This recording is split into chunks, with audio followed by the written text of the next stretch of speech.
සාදරයෙන් පිළිගන්නවා ඉතින් වෙනද වගේම චමත් බ්ලොග්ස් YouTube channel එකට. ඉතින් ඔයාලා thumbnail එකේ දැක්ක වගේ ලංකාවේ මනුෂ්‍යත්වය පිළිබඳවයි අද අපි වීඩියෝ එකෙන් කතා කරන්නේ.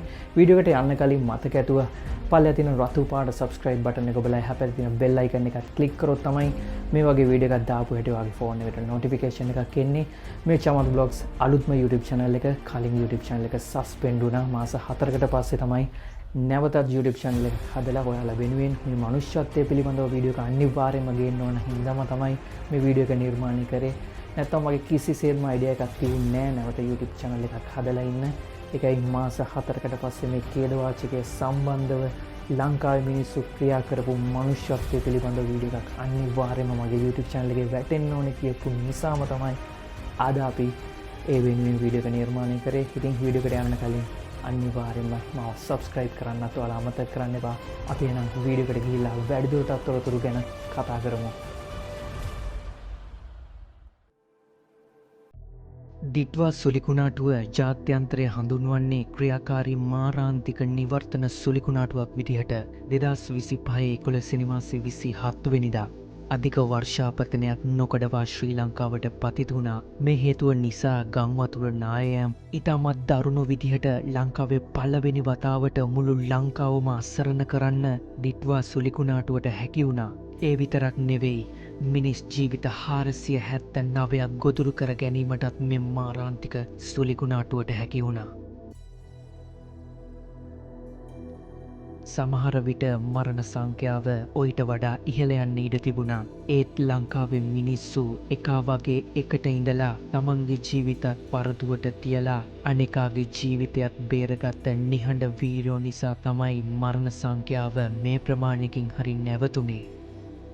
මේ මාරාන්තික සුලිකුණාටුව ලංකාවේ සියලුම දිස්ත්‍රික්ක මුහුණ දුන්නත් සුළඟ කොයිතරම් මාරාන්තික වුණත් වැස්ස කොයිතරම් මාරාන්තික වුණත් ගංවතුර කොයිතරම් මාරාන්තික වුණත් අල්ලපු ගෙදර මිනිස්සයාගේ ජීවිතය බේරගන්න එහෙමත් නැත්නම් කවදාවත් දැකලා නැති මිනිස්සෙක්ගේ ජීවිතයක් බේරගන්න අපේ මිනිස්සු දෙපාරක් හිතුවේ නෑ.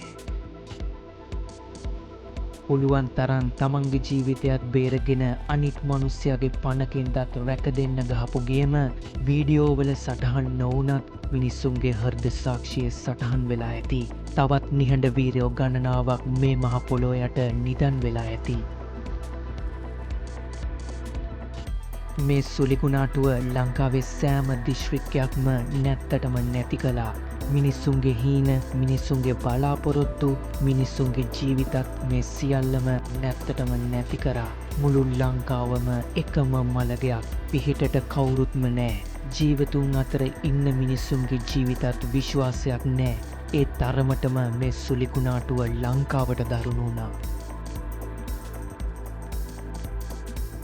මේක දෛවෝපගත සිදුවීමක්ද කියන්න මම අදටත් දන්නේ නැහැ.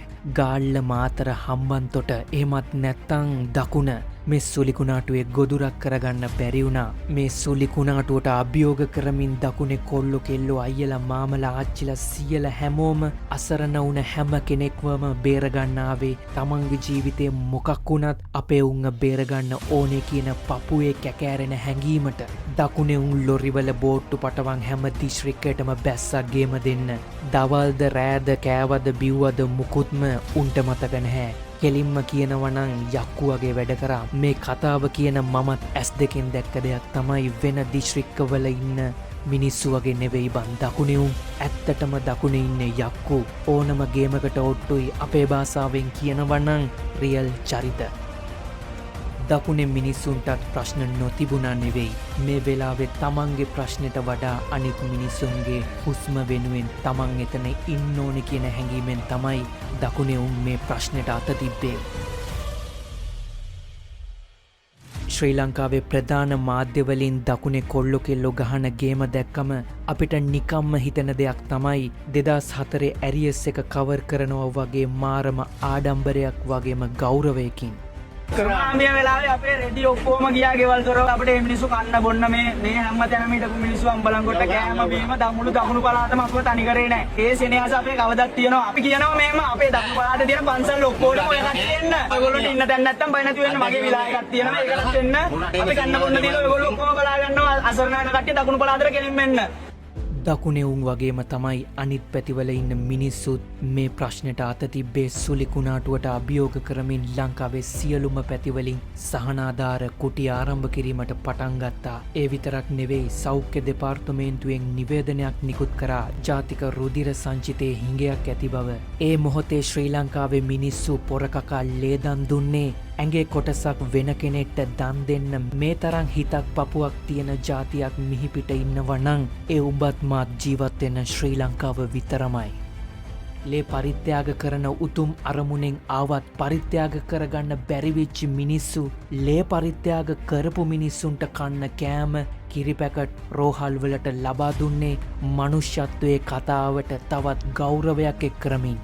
වැලිකඩ බන්ධනාගාරයේ ඉන්න රැඳවියන් දවල් බත්පතත් ප්‍රතික්ෂේප කරලා අවතැන් වුණ මිනිස්සුන්ට ඒ ආහාර ලබා දුන්නා. සිරකරුවන්ද මනුෂ්‍යයෝ කියන කියමන යථාර්ථයක් බවට පත් කරමින්. ඉතාමත් කුඩා දරුවන් තමන් රුපියල 2 එක්රැස් කරගත්තු කැටය ගෙනල්ලා සාන සේවා සඳහා දෝතින් පිරිනමනවා.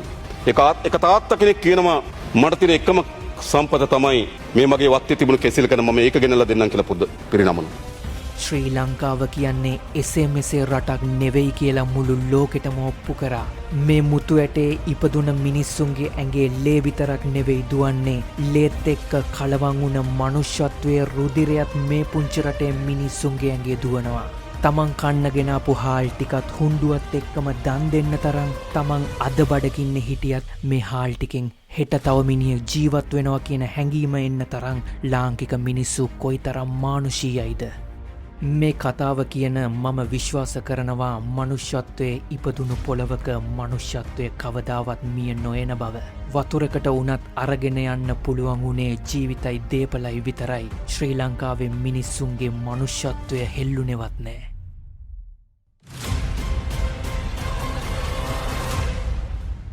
පොලිසිය ත්‍රිවිධ හමුදාව ඇතුළු මේ ක්‍රියාන්විතයට දායක වුණ සාමාන්‍ය පුරවැසියන් සියලුම දෙනාට මගේ උත්තමාචාරය පුද කරනවා.